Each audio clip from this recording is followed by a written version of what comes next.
Once again, invite you to ask questions as we go along. Don't wait till the end, but just ask them as they come up.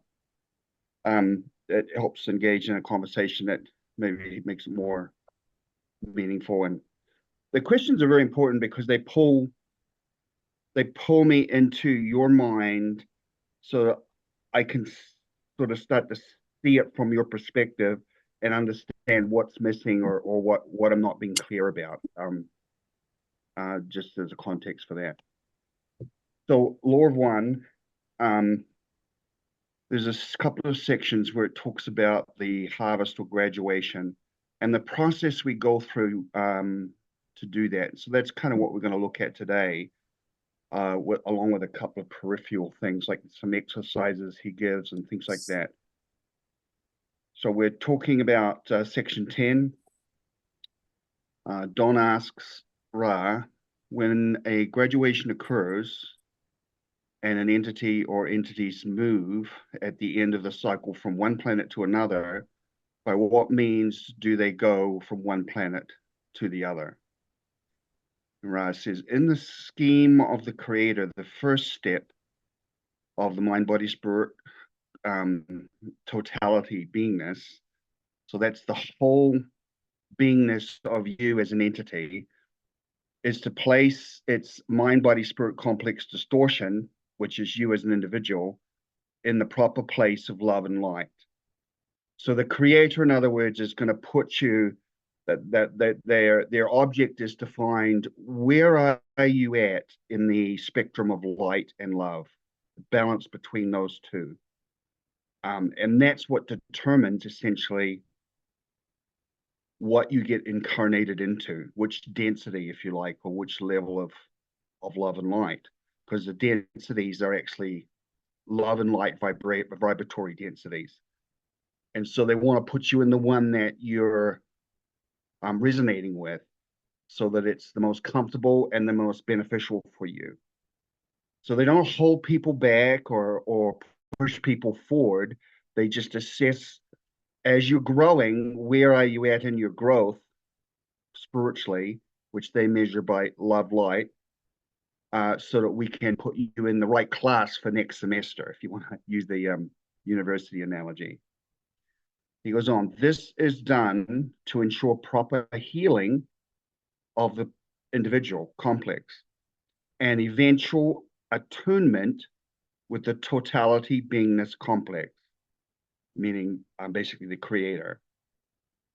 So healing of letting go of karma, getting rid of false perceptions and starting to see the reality again, because we've been immersed in this illusionary experience for so long.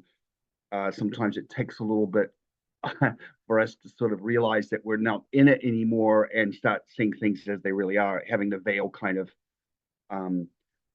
not so much ripped away, but allow it to dissolve, give it time to dissolve gently so it's not shocking to us, right?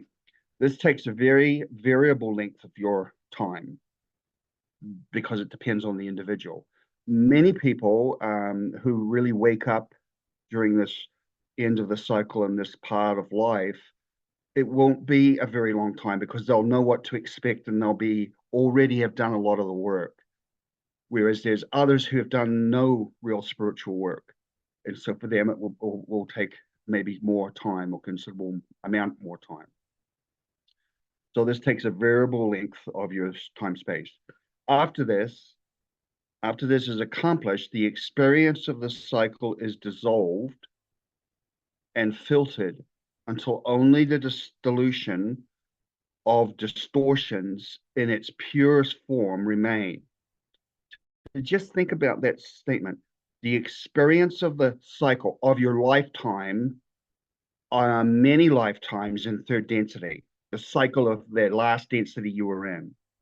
So after you've been balanced and healed, right, attuned, then the experience is dissolved and filtered until all that's left is its pure form, the distillation of distortions. So again, your misperceptions or belief systems that have created distortions that aren't quite in line with the oneness of the law of one, if you like, with the concepts in their real form, they dissolve away. So this is a part of the process of what happens in the graduation process. Okay, it's interesting. The experience of the cycle, third density cycle, made many lifetimes likely, is dissolved and filtered until only the dissolution of distortions in its purest form remain. At this time, the harvested person, mind, body, spirit, totality, beingness, evaluates the density needs of its beingness and chooses the more appropriate new environment for either a repetition of the cycle or a moving forward into the next cycle. So you assess your own needs once all the dross, the barnacles, the bullshit of accumulated misunderstandings, hurt feelings, karma, or once all that's scraped off and you're healed and you're fine, then you will look into yourself and assess your needs. That's really what I read that he's saying here. At this time, the harvested individual evaluates the density needs of its beingness. You evaluate. So you're not judged by a higher being or whatever. You're judging yourself, likely your higher self and you in combination, because that's what the totality represents. And you choose where's the new environment that you need to do. Do you need to repeat the cycle? Is there more work to be done in third density, in other words? Or are you polarized enough in love and light and service to self or service to others? Most are in service to others to move forward to the next cycle, meaning the next density. This is the manner of the harvesting, guarded and watched over by many.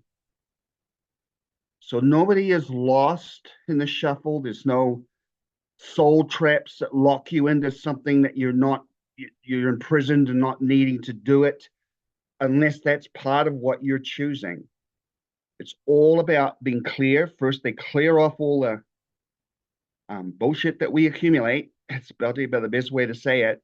And then you, in purity, assess your love light balance and see it kind of on a scale of where do I fit best and what's next for me? What's the best next step for me?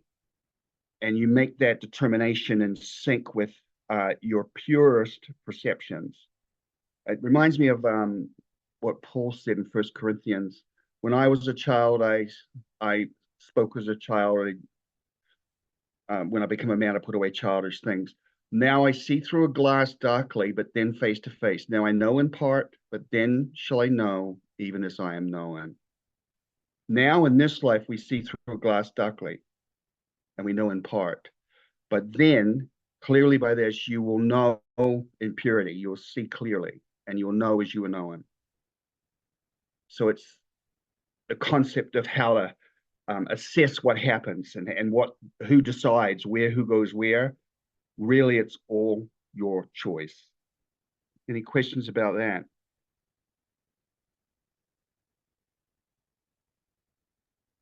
No, all good. Okay. So a little more, still on section 10. So this is the next question that Don asks. He says, then, although many entities are not aware of this, what they really desire is to exhilarate their growth.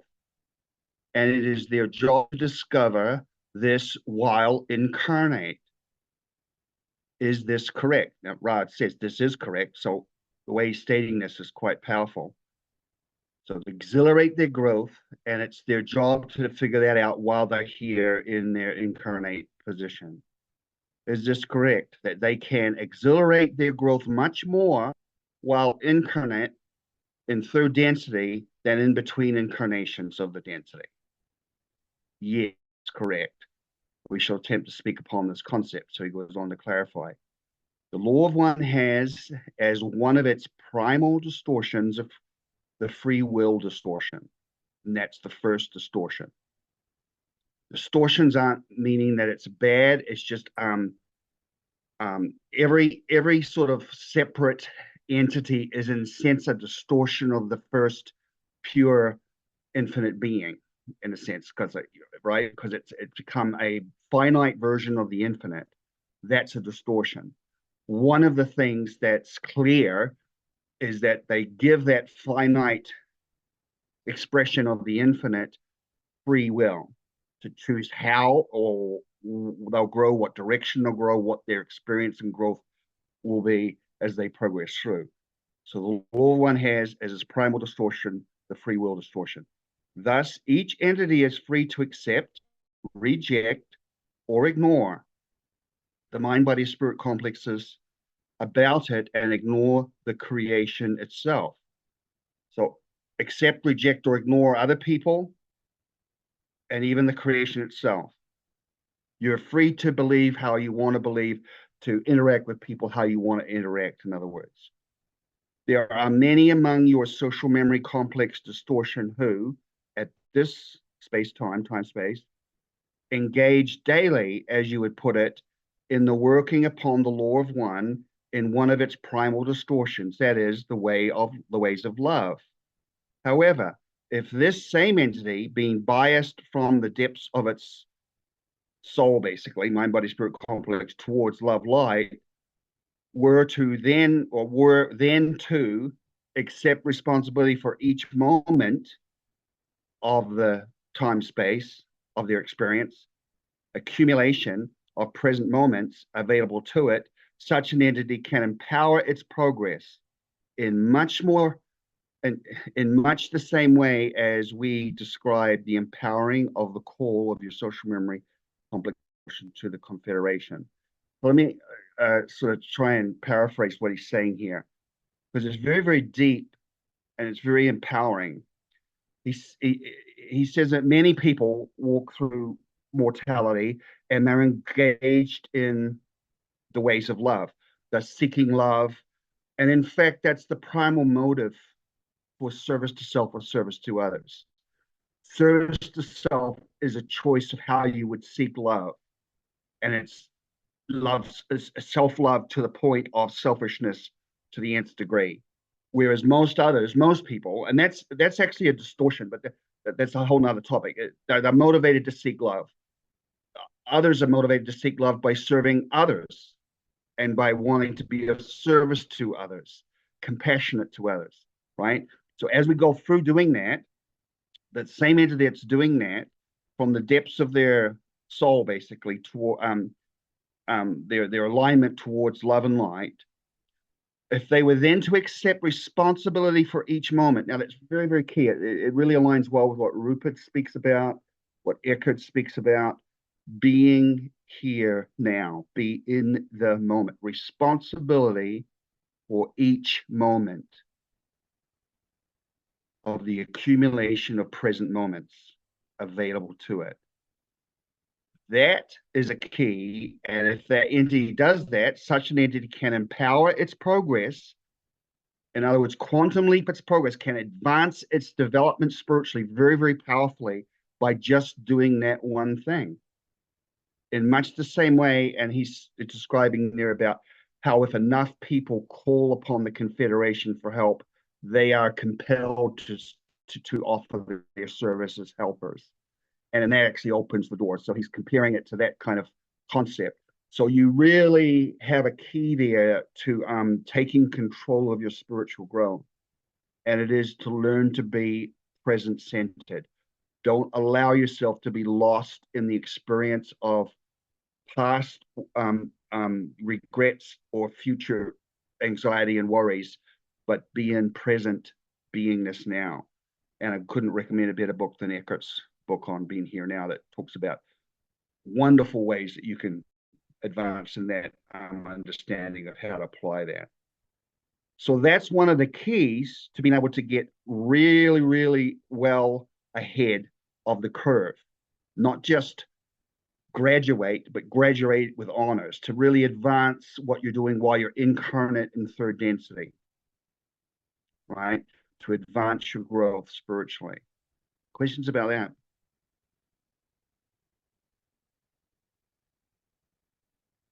Nope, not yet.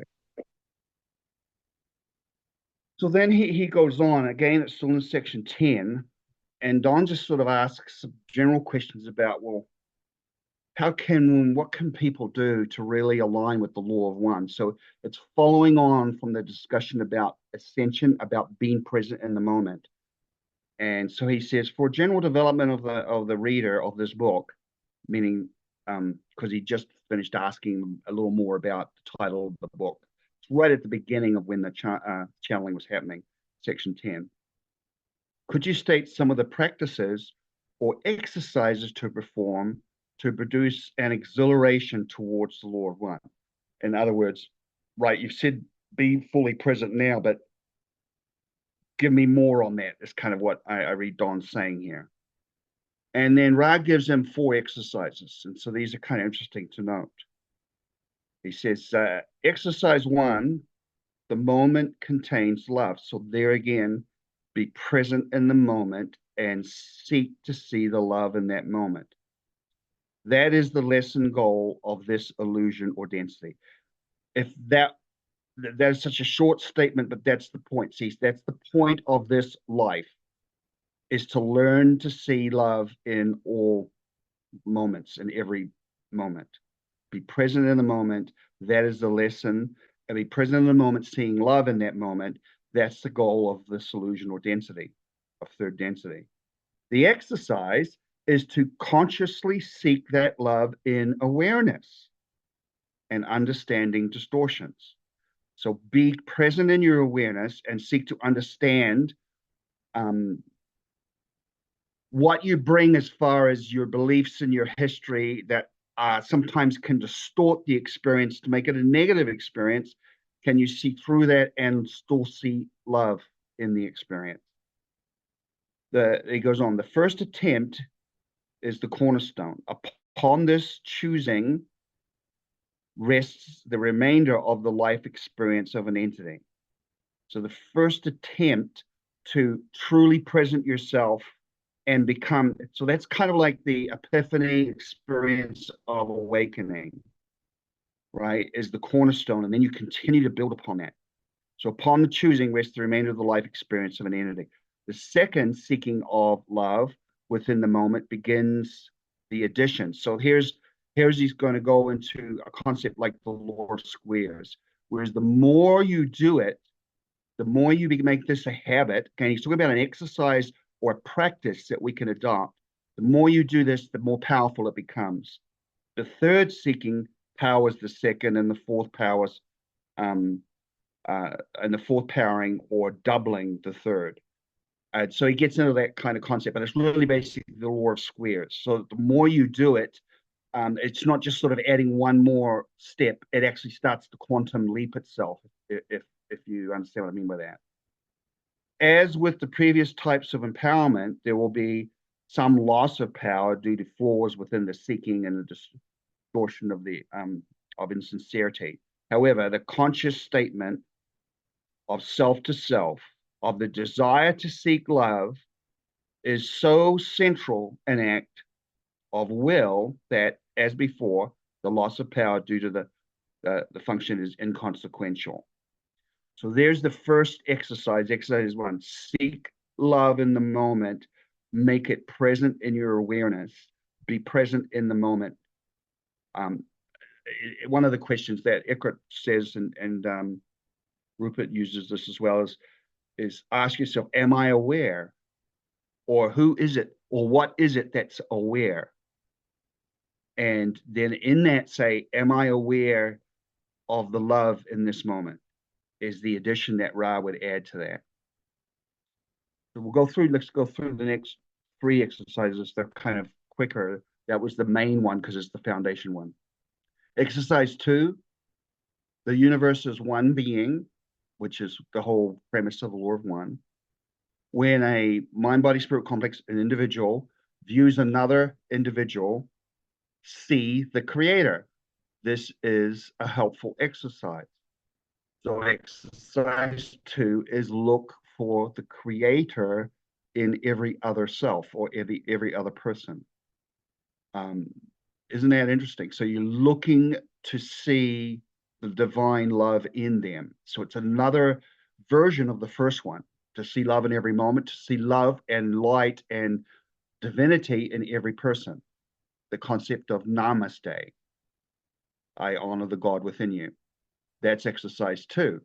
Exercise 3, gaze within a mirror and see the creator. Look into the mirror and see the king or queen that's really there. So now exercise 3 is see the divinity and love in yourself. Some people that's harder to do than it is to see it in others. Depends on how you are and your programming and how you were brought up, etc.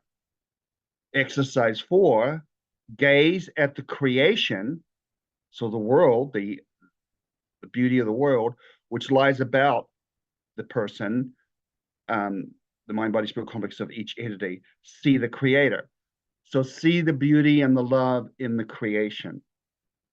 And Eckhart talks a lot about this too. It's like when you see true beauty, you go into a moment of that quietness. It's almost like the same thing as your mind shuts down because you're recognizing divinity, whether you're looking at a flower or a sunset or anything. If you can look at the creation and see its beauty and divinity in it, you're doing exercise 4. And it shifts you into that being fully present in the moment.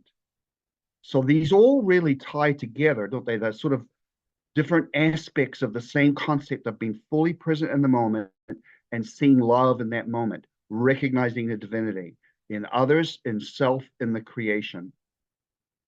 The foundation or prerequisite of these exercises is a predilection towards what may be called meditation, contemplation, or prayer.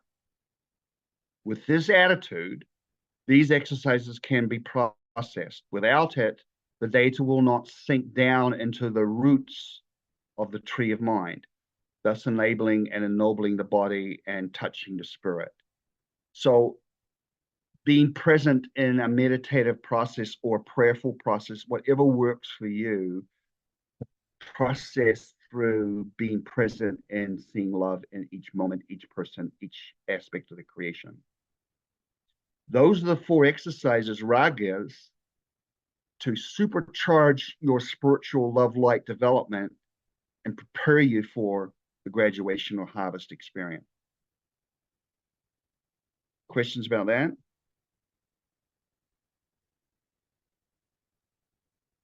No, not yet. Okay.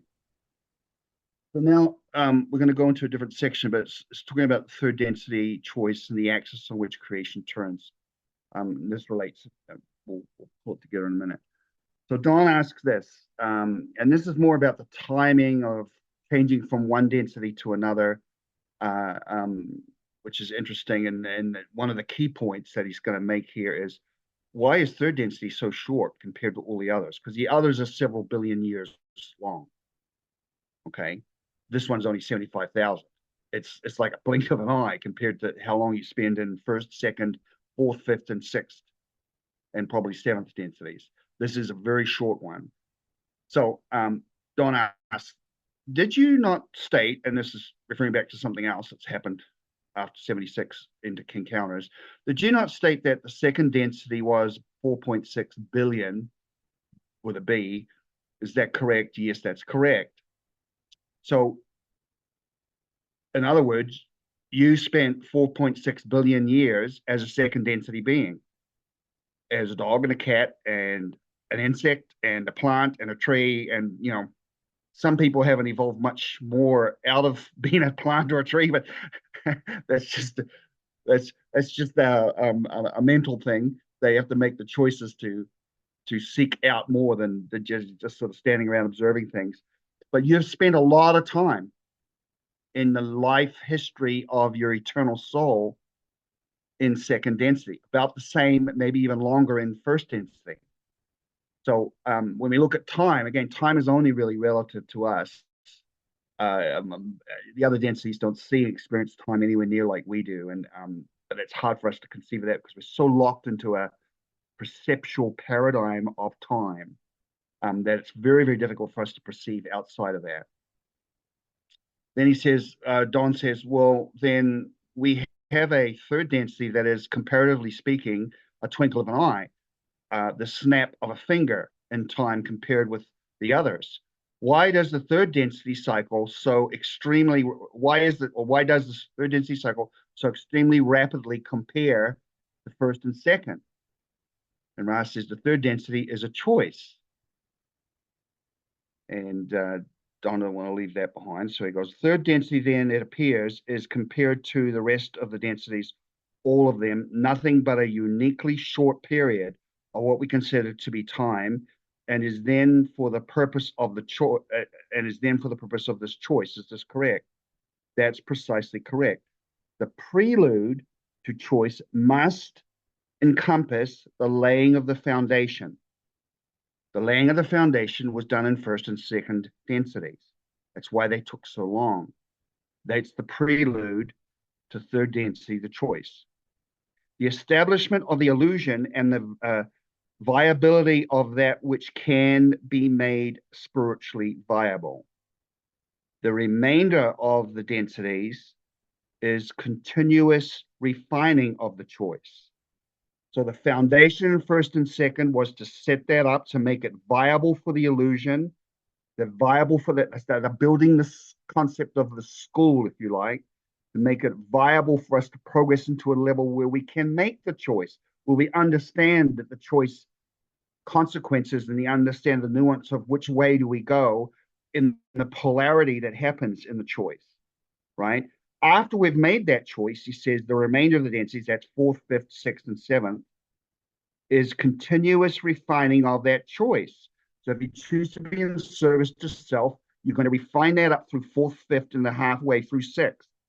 If you choose to be in service to others, again, you're going to refine that up through fourth, fifth, sixth, and seventh, because that's actually the pure path, the original path. The service to self path is actually a sidetrack, but it's still a learning experience that's valued. Okay, so they offer that because that's the choice between two poles. All right. So the remainder of the densities, the higher densities after our third density life, is a continuous refining of the choice. This also is greatly lengthened, meaning those refining of them. So that they're a lot longer as well, fourth, fifth, and sixth, as you would use the term. The choice is, as you put it, the work of a moment, but is the axis upon which the creation turns. What a powerful statement. This density is the key axis upon which the creation turns.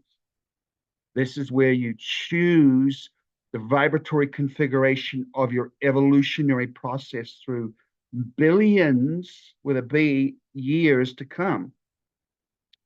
The axis on which the creation of who you are, what you will experience, and how you will grow turns upon this choice. Powerful perceptual shift in looking at the chakra points, right? And looking at the 7 levels, do, re, mi, fa, sol, la, ti. This level, third density, very short, but most critical to get it right. Any questions about that?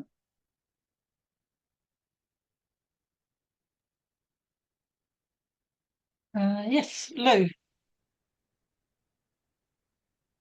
Hi, Scott, and everyone.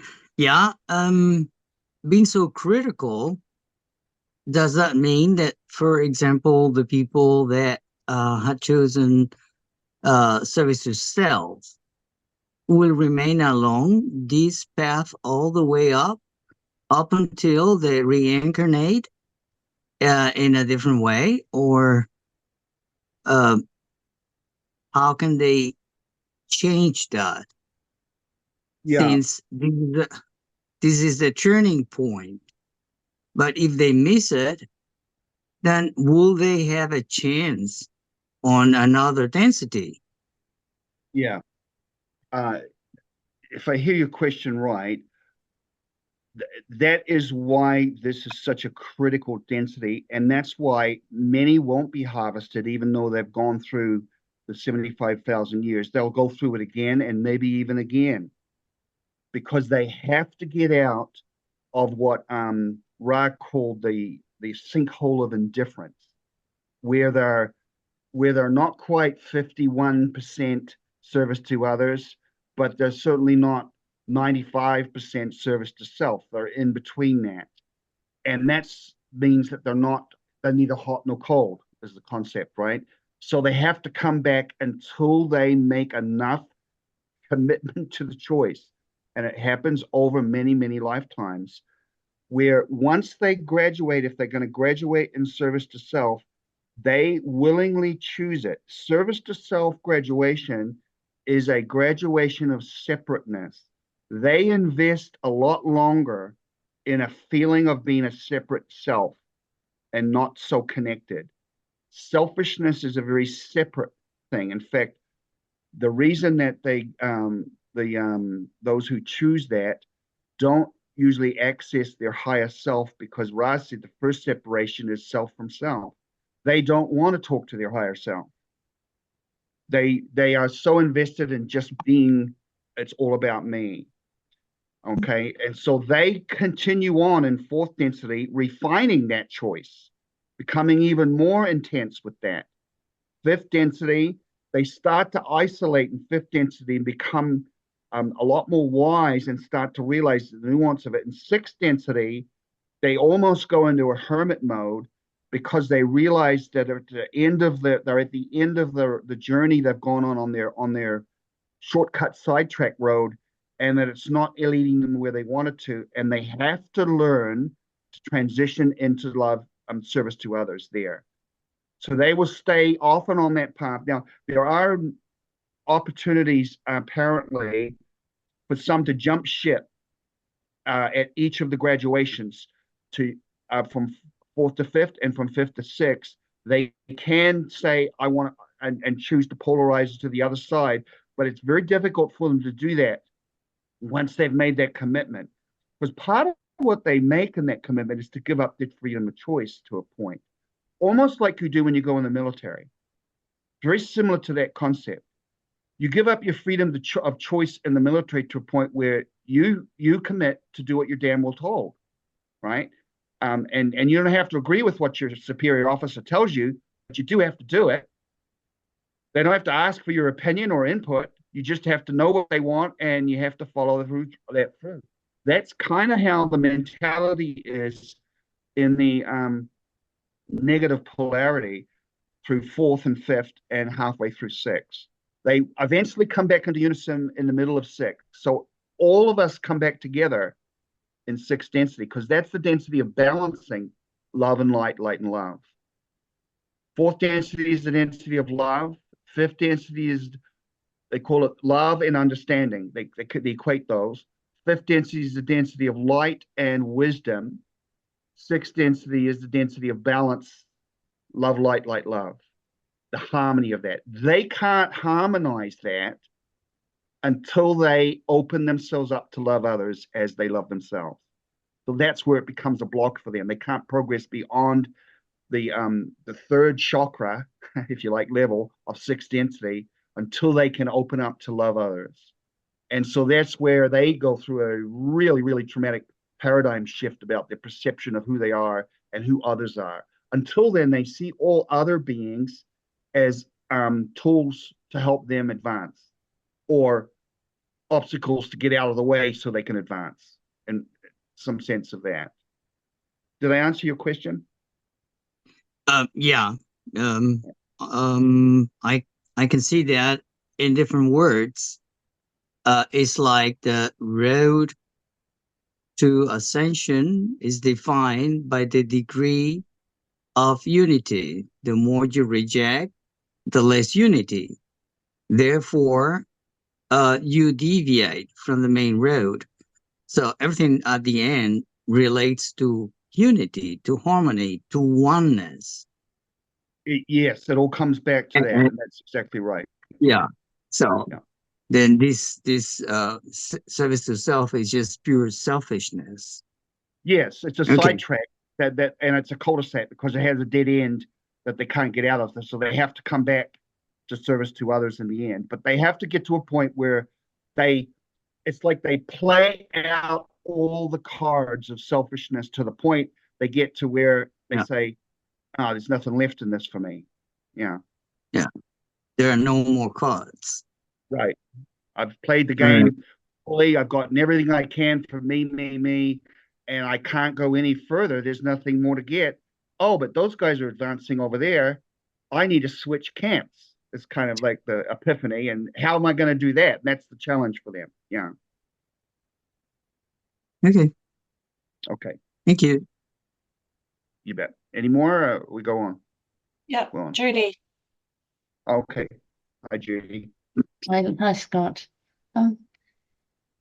It seems to me that we need to be very careful not to ever have any feelings of judgment at all about anybody who is maybe not going to graduate in this 75,000 year cycle, because how many 75,000 year cycles have we been through ourselves?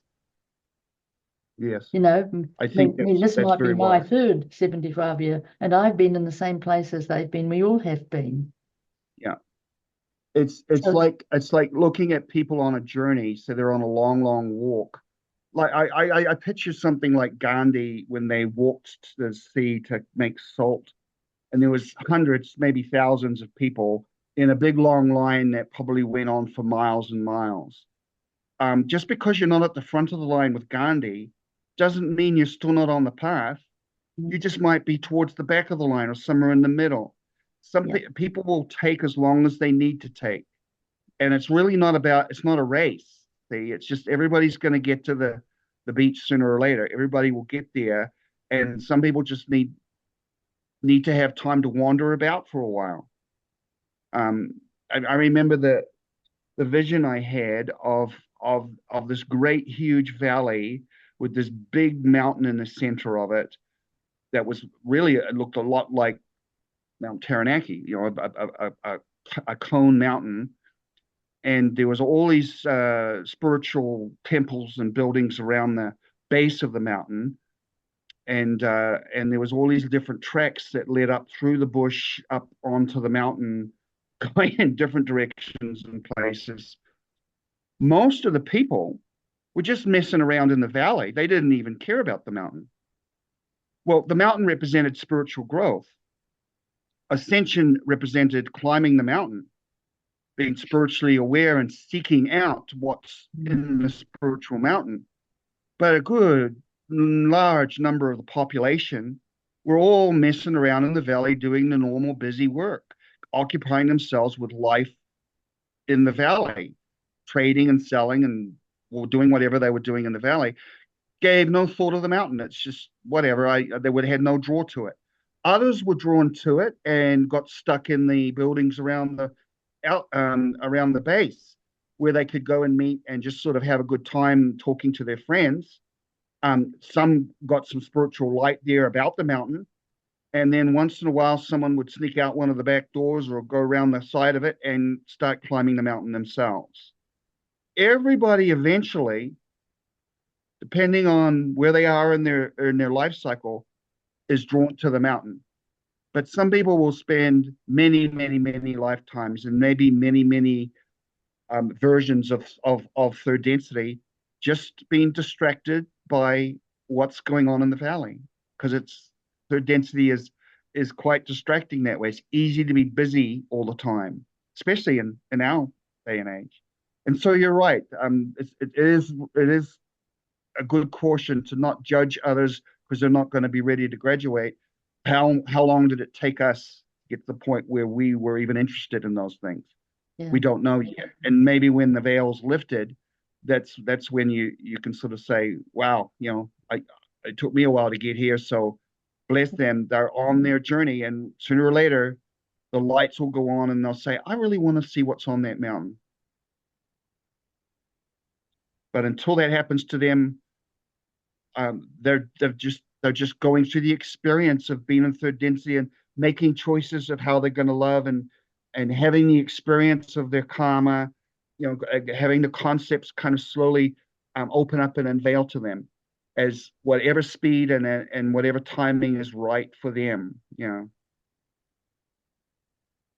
Thanks, Scott. Cherry. Okay. Oh, okay. Scott, do Sorry. you think that some people will never ever be spiritually aware? They might not ever be spiritually aware in this cycle, but I think every cycle there's a reset, because what they'll do is they'll look at what happened to them in this cycle, what they learned and didn't learn, and they will agree that in my next life I would like to be born into a different situation, which kind of hits me across the head with spiritual awareness, so that I can't ignore it that time, and they might sign up for that. So I think that it depends on the person's choices and what they've wanted to accomplish in their life. Again, we can't really judge that. They may be working out some very specific karmic things that they really need to learn, and that's their spiritual growth. It doesn't even feel like spirituality to most people, but it's what's needed for them. Those are the classes they needed to take. Yeah. Yes, because some people Sooner are or just, later, though, quite ignorant yes. to, I'm sorry, go ahead. and are unaware. So Yeah. they're more unaware rather than ignorant to the situation. They just don't know that they have a choice, really. Well, that's exactly right. They're unaware of what the spiritual opportunity is. Many people are put off by of spirituality because religious dogmas got pushed down their throat when they were young, or their friend's throat, or something like that, and so they just they just put up barriers straight away when it comes to things like that. All of that's part of what they're experiencing in their life choices, and especially now at the end of a cycle, most people will be confronted with an opportunity to spirituality just because it's the end of the cycle, and those that came down here at this time, almost everybody that is ready or close to being able to graduate gets a chance to be here during the end part of the cycle. So the population increase is part of that. Very important, and also a whole lot of wanderers are here right now, millions of them, to try and build up the inertia of the energy, the spiritual energy, the psychic energy of our collective family, and that helps pull many people into it, even though they might not instinctively be aware that they are. They're going to start to feel it. They're going to start to have experiences with it. Most people will, at one time or another in their life, ask themselves the spiritual questions, like when they lose a loved one.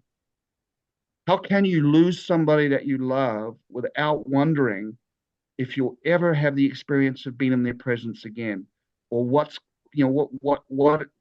happens when you die? Even the hardest people at those moments are pulled, at least for a time, into reflecting like that. So yeah, there's always hope, and we just got to trust that the plan and that their guardians, guardians, sorry, and guides are doing what needs to be done for them on their journey at the place that they're at on their journey. Does Ra say anything about off-worlders, where they have to go through what we have to go through? If you're talking about off-worlders as wanderers, And densities? yeah, Oh yes, righto. So wanderers are generally off-worlders. they are people who have already graduated in another world and are coming down to this one to help as teachers. There's many of them. What happens when they graduate is that they'll go through a life review, and if they've finished their mission, they tend to go back to their original density. So if they're sixth density, they'll go right back to sixth density. They don't have to, they've already done that. They're just stepping down on this mission. If they need to, if some of them, their mission is a 75,000 year mission. Some of them wanderers come and repeat coming for the whole cycle, because that was what their mission was, their commitment was. The Dalai Lama apparently is one like that. But others just come down for one time or one or two times, or until they accomplish a certain thing. and then they're able to go back home. Yeah. Thank you. So, Okay. So the next part is really, what is it about this polarity and choice, and why is that such a critical thing? And it puts a lot of emphasis on this density, and you're going to spend a lot of time in the other densities afterwards because of the choice you make here. Not just one choice, but the choice that creates you into a resonance of either positive or negative service. So Don asks, this is a hard question just to ask, but what is the function, or what is the value experientially of the formation of positive and negative social memory complexes, of the separation of the polarities at that point, rather than the allowing of the mixing of mind, body, spirit complexes of opposite polarity at the higher densities? So why do we separate the polarities after this life? They don't mix. The negative and the positive fourth density beings don't really mix or interact with each other.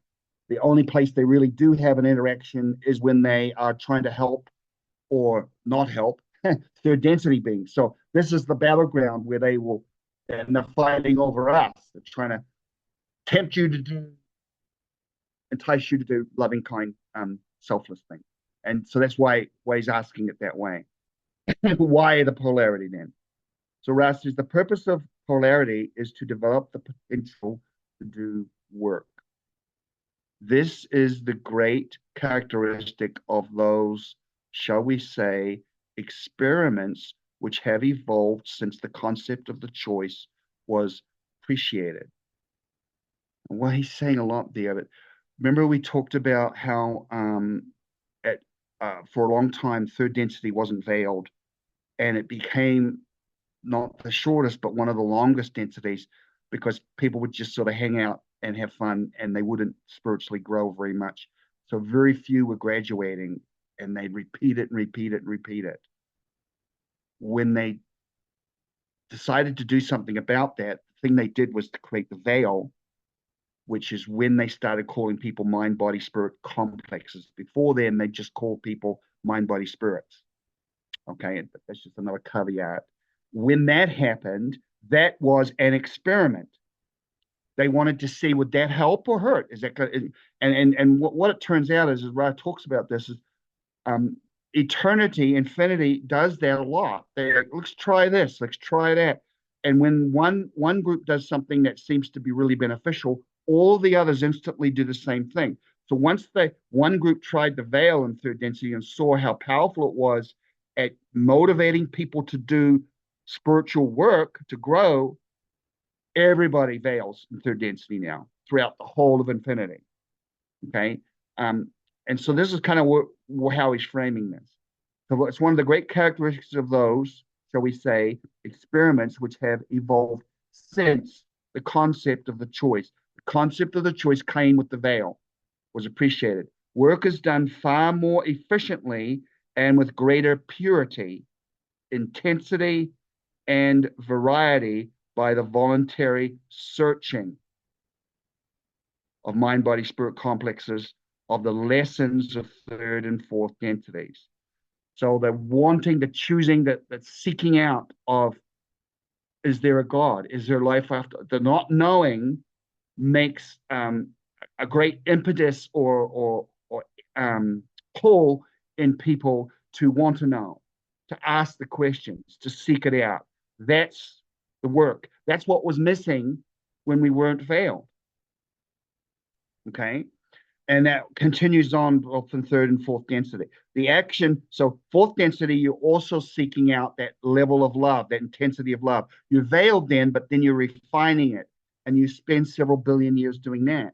And then he goes on to the actions of fifth density is viewed in space-time the same with or without polarity. So fifth density and density of wisdom seems to be, whether you're negative or positive, you're learning about, you're becoming wise in light. You we talk about light, enlightenment, the light of consciousness. You're becoming much more kind of enmeshed in understanding how it all kind of fits together in a wise way.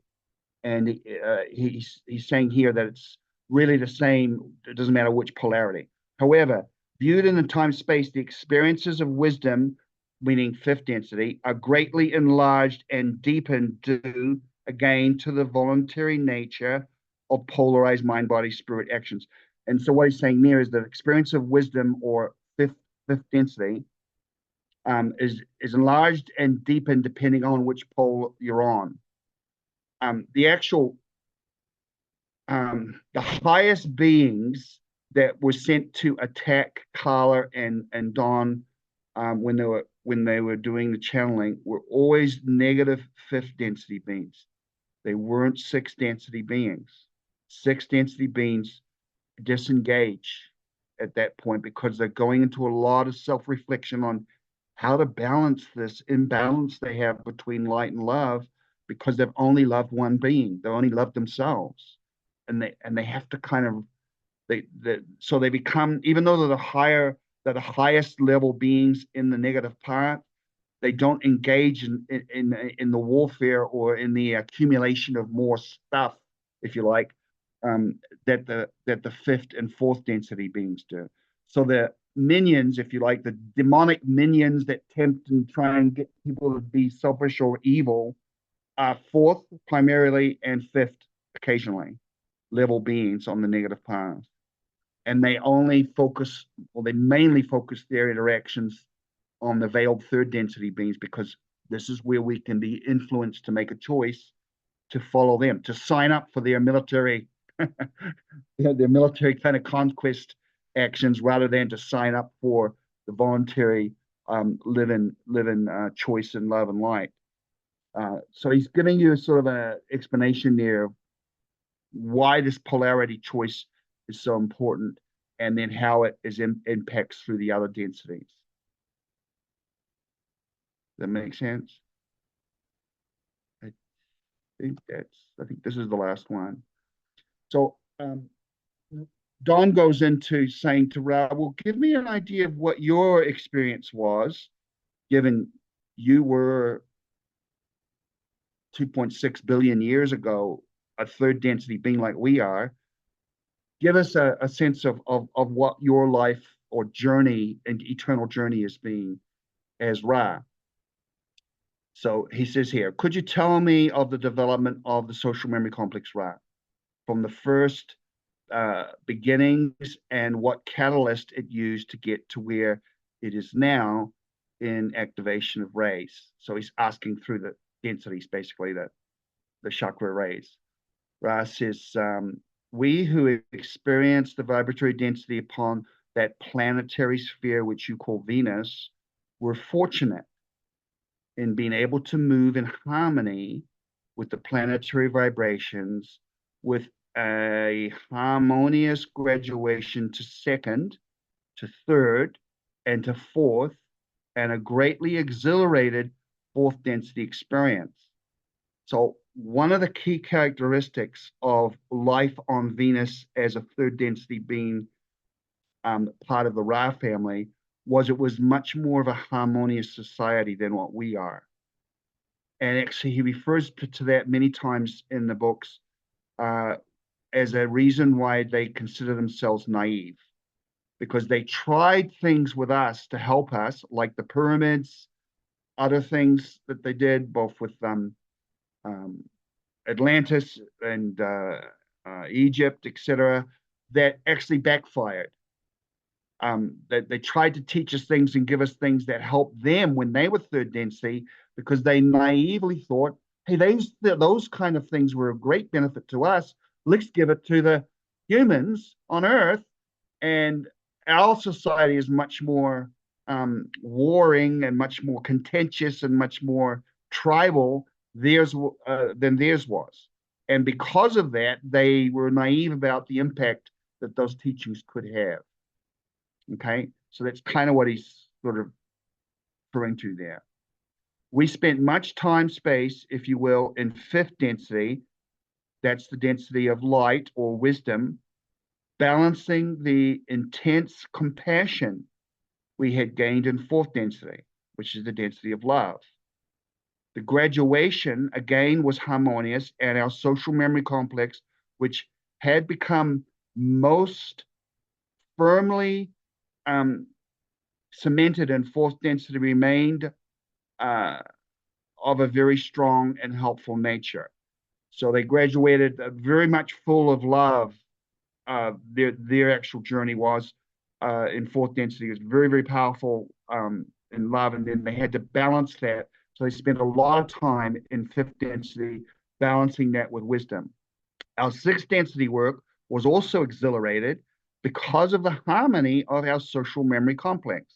So that's been a theme throughout their experience. I think we are a little more of an anomaly. I think most social memory complex, most families that evolve up like Ra did and like we are, you tend to be more harmonious like Ra's was. Our one is a bit more of an anomaly, and there's some reasons for that. Part of that is they put in a bunch of people like from Maldek, from Mars. It's not just been a primarily Earth-based group here. There's been a lot of leftovers from ones that didn't graduate in other solar systems put here to finish out the third density or to try again in third density. And a lot of that has created some of this disharmony. And Ra does mention that. That's also why they're so invested with a lot of wanderers. A lot of the wanderers that are here are actually from Ra's group and sixth density beings to try and balance that out, because they were the ones that oversaw that and made the choice to put those groups here. It's also, in my opinion at least, it seems implied in Lord One, why the Logos or Yeshua, Jesus, was incarnated here to help offset and balance that. So there's a kind of a need to rebalance because of the disharmony of our lifestyle. It's interesting. There's another place they say when they talk about the longevity and how third density life is supposed to be 1,000 years. And Don asks, well, why are we so short of that? We're only not even 100. And it's because of the disharmony. That accumulated disharmony built and built and built, and it reduced the lifespan from the traditional 1,000-year lifespan. We're supposed to live 1,000 years, not just 70 or 80 or 90. Why is that? It's because of that energy. It creates a breakdown, and our lifespan is actually shorter than ideal. Because the ideal lifespan is 1,000 years, because it takes 150 for us to become spiritually mature. So we're all a bunch of spiritual children. And that's part of why we're acting so contentiously, just like a bunch of 4-year-olds kind of thing, fighting over their toys.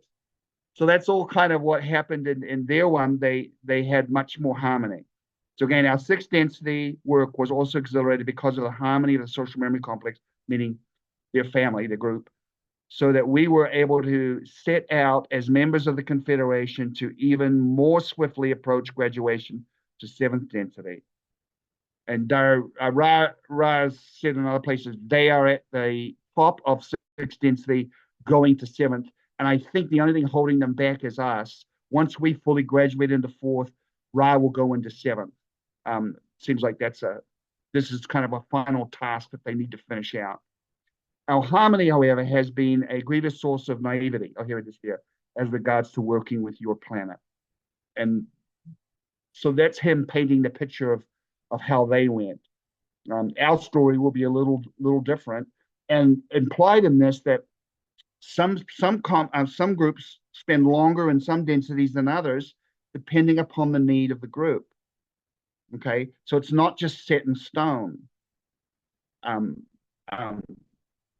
The 75,000 year for third density seems fairly set for the planet, but the people on the planet end up getting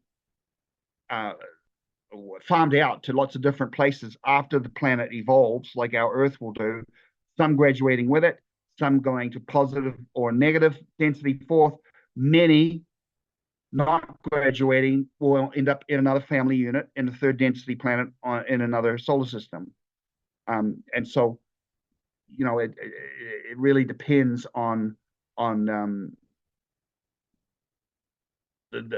it's here is where we first come together as a unit, as a oneness of a people. This is where we're most separate in third density, where we feel a sense of separation and individual self. And it's the realization that you're actually connected, and you start in fourth density, you really connect out of love of others, and we're talking about positive. And then in fifth density, really connected in the idea of light and creation, and very powerful density. And then sixth density, the balancing. And there's a lot of roles in sixth density where they tend to do what guardian kind of work, where they oversee solar systems and groups like Confederation, which is a group of a number of stars in our local cluster that have the agreement and are oversaw by Ra and some of the other six density beings. So that seems to be their role. The other role of six density beings tends to be in overseeing and making sure that reincarnation is done correctly, and that all that kind of that process is governed and managed right. Realigning that other ones that do things like relocate whole planets. The other ones that relocated the six density beings were ones that relocated the Mars and the Maldek group to here when they were ready to come here. So they always see that's kind of another part of their role in six density. So all about the harvest, all about what Ra went through, what we can expect. We judge ourselves. There's some exercises we can do, all about seeing ourselves in the present moment and looking for love in that moment, both in self and in others. Any final questions?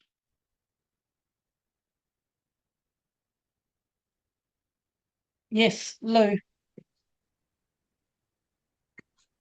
Thanks, Scott. I don't know if this pertains to this last part of the presentation, but I've been thinking about that. On the ascension process, does planet Earth as a being follow the same track or a different one?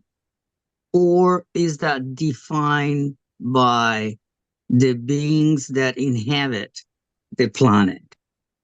Yeah, it's a good question. It's very much impacted by the beings that inhabit the planet. And one example of that is Mars, which has now gone into a very deep healing stage because the beings that inhabited Mars blew its atmosphere away through war. And that's why they had to come here before they so that planet, if it can heal it, if it gets healed, will maybe have to start over and do another third density. We don't know. But the planet, our Earth, has already been basically sealed up as going to fourth density. And in fact, Raz says it's already in fourth density energetically in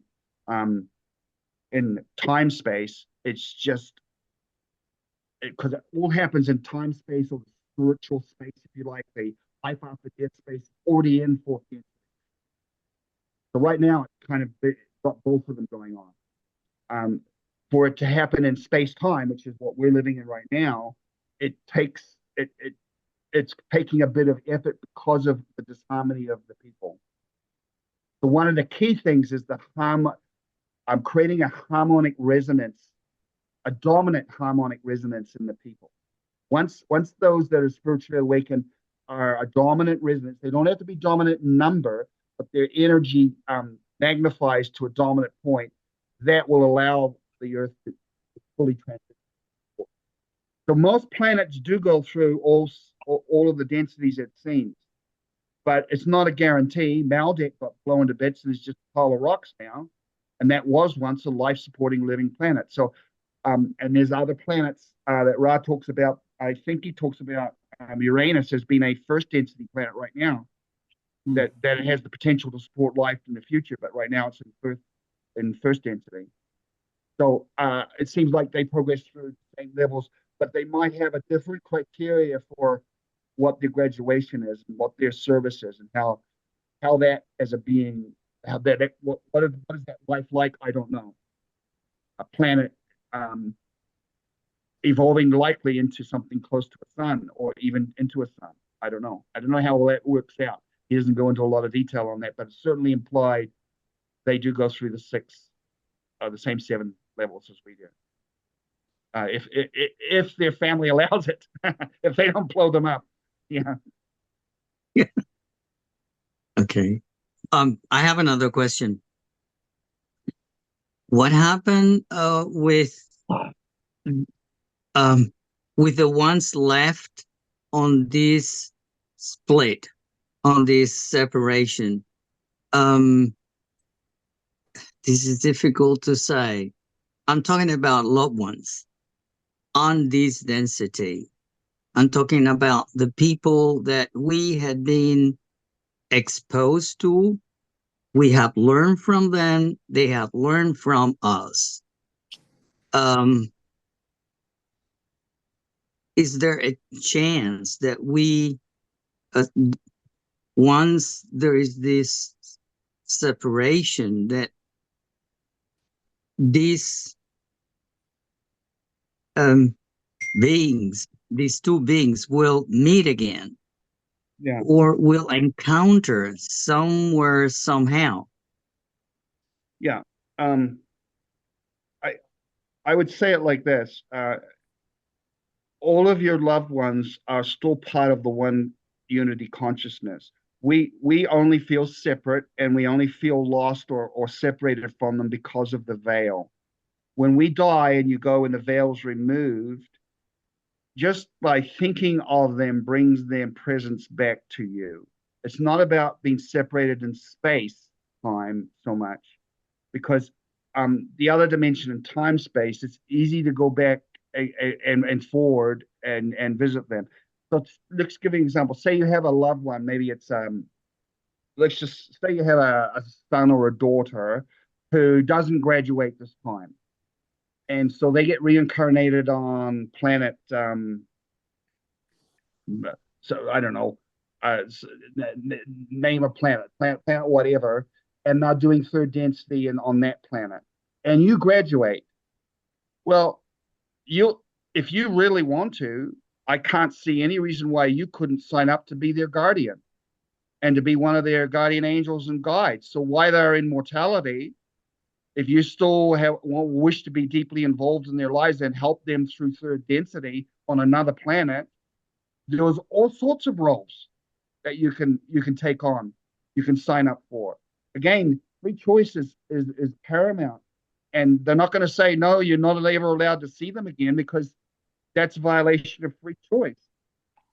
Just while they're in mortality, the rule is don't interfere with their choice, because that's like you sitting with your son while he's taking an exam in college and telling him all the answers. He's not learning a damn thing. You're doing all the studying and telling him the answers. So he's not going to benefit from that. But you can stand over and watch and sort of see him growing and learning as he's going through the college experience, right? As long as you don't interfere and make him, force him to do something he doesn't want to do. You can watch them make their choices and grow. And there's lots of roles, guardian roles, all sorts of roles that we can play on the spiritual dimension to help people on the physical dimension. The physical dimension is very temporary when you think about it. You click in and out of it all the time, and you reincarnate in different levels and in different roles. It's the commonest way to transition from one level to another, from one life to another. It's not, from their point of view, death and rebirth are just normal part of the process. They're not anything to be afraid of. We're only afraid of it because of the veil, because we're kind of unsure of what's really happening. So that creates a sense of, well, I don't know what's going to happen if I walk into that dark room. I don't know if there's a monster in the closet or not. If you go into a room that's pitch black, it's a little bit scary if you've never been in there before. And that's what it's like for us when we die, because at first we think, I don't know what's going to happen. But what's interesting is that as you go through the process of death, the veil sort of dissolves away and it starts to feel very, very familiar and comfortable, right? It doesn't feel intensely scary for most part. The only other caveat we have of that is that Ra makes it clear that if you create in your mind an expectation of something horrific going to happen to you when you die, say you believe I'm going to go to hell and burn because I'm a bad, bad person, and when you die, you've created that expectation enough that they will allow that experience to happen for a short time because it's what you think should happen until they can get you out of that distortion. And so they will work with you to say, this is not what you really need to go through, but you've created this for yourself. You can create your own hell, in other words. And that's one of the problems of a lot of these false dogmas and that teach about how people are going to be damned to hell and burn and suffer and misery. All of that is fear porn that's really, really not in keeping with the truth.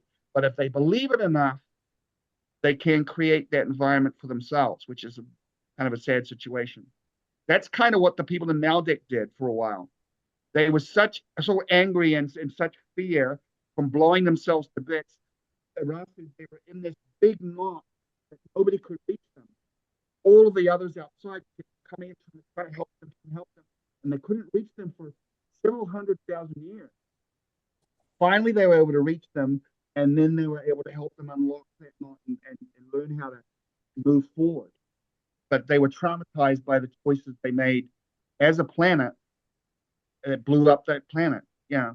And so in a similar way, if people really lock into a belief that they're going to be punished in the afterlife and they're a terrible person and they don't find a way to counter that belief, they'll set themselves up to have that experience just by wanting it, in a sense.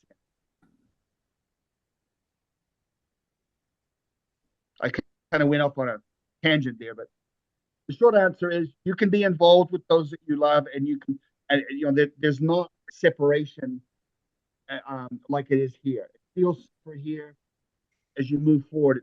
There isn't. You can be involved in their life as much as you need to and want to help serve them and love them and see them along. Yeah. Okay.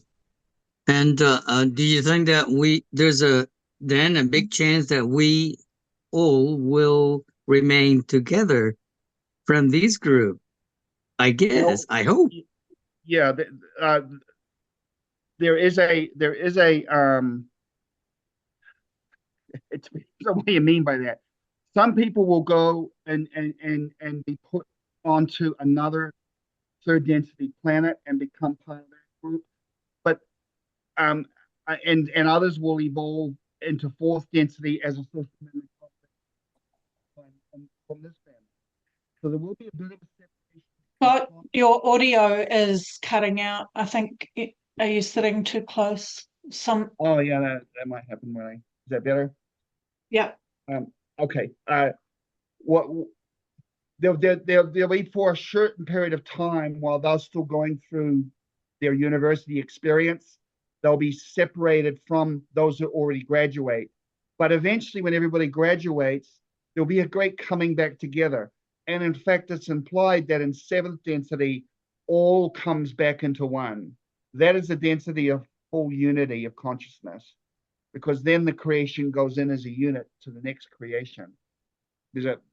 So it's not a matter of it's difficult to describe because we're so lost in time here, and we measure things by time. And so if you graduate this year and someone else doesn't graduate for another 3 years, does that really matter?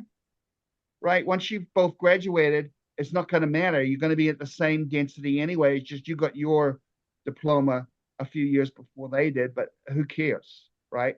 Everybody's growing and learning and developing in their own way. So in a sense, there's never really a separateness. Remember, all is one. We are all part of that one. And so it's not like they go off and you never see them again, because they can't. There's nothing outside of the oneness. If there was, it wouldn't be infinite. Infinite intelligence. Intelligent infinity is the divine name for both the creation and the creator in one. So you're never really going to be separated from anyone. Okay. Thank you. So, Larry. Right. Good evening, everybody. Scott, thank you again for another very interesting presentation, Law of One. So let me just kind of recap a little bit here.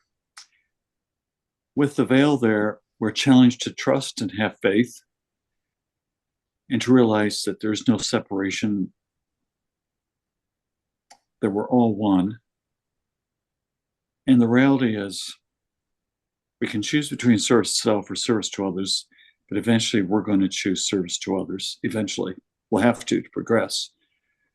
We're in this 75,000 year cycle, so it's no coincidence this huge great awakening is happening right now for humanity on planet Earth, is it? It's not a coincidence. This is part of the end of the cycle. Is that right? Yeah, very much. So we've had other 75,000 year cycles, third density on this planet, other planets. So this great awakening that happens at the end of a 75,000 year cycle, which maybe we've been through multiple times ourselves, that is all part of the end of the cycle and all part of the harvest and the quickening. Is that right? Yes. Yes. So the collapse we're looking at in all kinds of structures in this planet has to happen, because what all these other structures are built on before was built on, how do we say, various beliefs, influences, control, whatever, that don't serve our highest good. And so some of us are waking up and realizing what reality is. And this is bringing about huge friction among the planet. So it's no surprise that humanity is really struggling with this huge awakening process. You touched upon briefly one of your earlier slides on the word friction. Could you say a little more about this friction that you mentioned in one of your slides? Well, if I remember, and interrupt me and correct me if I'm not getting it right, but there's tension, in a sense, more than friction, between the two poles that create, like the poles are negative and positive on a battery, on your car battery. It is the kind of a tension or friction, if you like, between them that creates the flow of work. So this tension or impetus to do something about your spiritual growth, to desire it, to want it, was greatly increased by the veil. The veil has been both a blessing and a cursing. The curse of the veil is that we lose ourselves in our separateness. And those that truly lose themselves completely in their separateness end up on the path of selfishness, because they think there's nothing else but me. And it's all about me. And everybody else, if you don't benefit me, I don't want to, you're in my way. Get out of my way. I'm all in it for me. So they get very much sidetracked into a very selfishness kind of service thing. That never happened before the veil. So the veil created the polarity, which created this whole dilemma of the two-path journey that comes back into one at mid-level 6. Yeah, and that's the tension or sort of stress between the two. Now, they don't interact after with each other in 4th and 5th because neither of them see any reason to do it. Those who are in service to others might say, well, I want to try and help the selfish people wake up. But when they do that, they only get taken advantage of. And when the selfish people see these loving, giving people, they realize that if I get too involved with them, I'll lose some of my polarity. And so I'll lose out there. I don't want to risk that. So they actually leave each other alone. They realize you've chosen your path. You're fine. Go along your path. And they trust, because they know, just as well as Raj told us, they'll come back sooner or later. They're like the prodigal son. It's the parable of the prodigal son.